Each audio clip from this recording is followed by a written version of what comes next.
Jesus as the Son of Man, evidence of his divinity. One of Jesus' favorite titles for himself in the Gospels is Son of Man. On the surface, this title may appear to emphasize his humanity. However, a closer examination of the term reveals profound theological implications tied to his divinity. The phrase, Son of Man, is rooted in the Old Testament, particularly in the prophetic vision of Daniel, where it describes a divine figure with authority, glory, and a kingdom that is eternal. The Old Testament foundation. The most significant use of Son of Man in the Old Testament is found in Daniel 7:13-14. I saw in the night visions, and behold, with the clouds of heaven there came one like a Son of Man, and he came to the Ancient of Days, and was presented before him. And to him was given dominion and glory and a kingdom, that all peoples, nations, and languages should serve him. His dominion is an everlasting dominion which shall not pass away, and his kingdom one that shall not be destroyed. This vision presents this Son of Man as a heavenly figure who comes with the authority of God, receives worship, and establishes an eternal kingdom. These attributes are exclusive to God. For Jesus to repeatedly apply this title to himself is a direct claim to divinity. Jesus' use of the title. Jesus as the judge of all, for the Son of Man is going to come with his angels in the glory of his Father, and then he will repay each person according to what he has done. Matthew 16:27. In this verse, Jesus describes the Son of Man as the divine judge who determines the eternal destiny of every individual. Judgment is a role reserved for God. Genesis 18:25. Jesus as the Lord of the Sabbath, for the Son of Man is Lord of the Sabbath. Matthew 12:8. By claiming authority over the Sabbath, Jesus asserts a prerogative that belongs exclusively to God, who instituted the Sabbath. Exodus 20:8-11. Jesus coming on the clouds of heaven.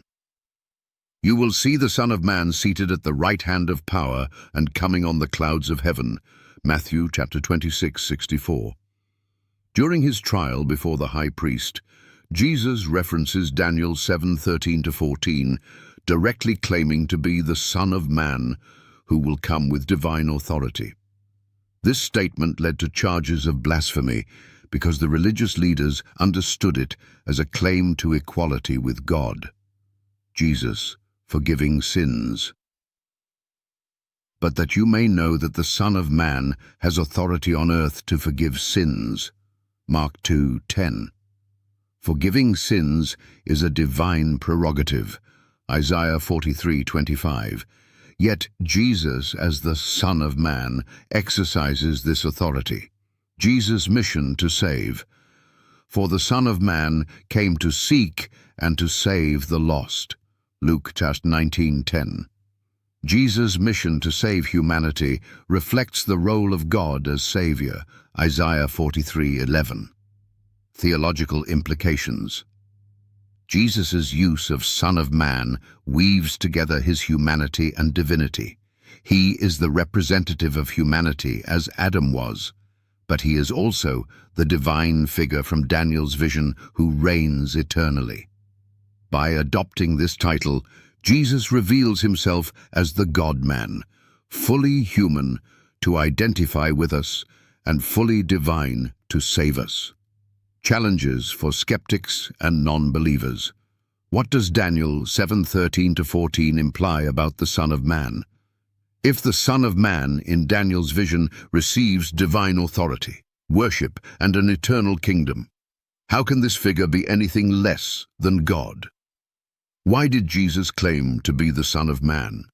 Why would Jesus repeatedly use a title that directly connects him to the divine figure in Daniel's prophecy if he were merely a man or prophet? Why did the high priest accuse Jesus of blasphemy? In Matthew 26:64-65, the high priest tears his robes and accuses Jesus of blasphemy after he claims to be the Son of Man coming on the clouds. If this title did not imply divinity, why was the reaction so severe?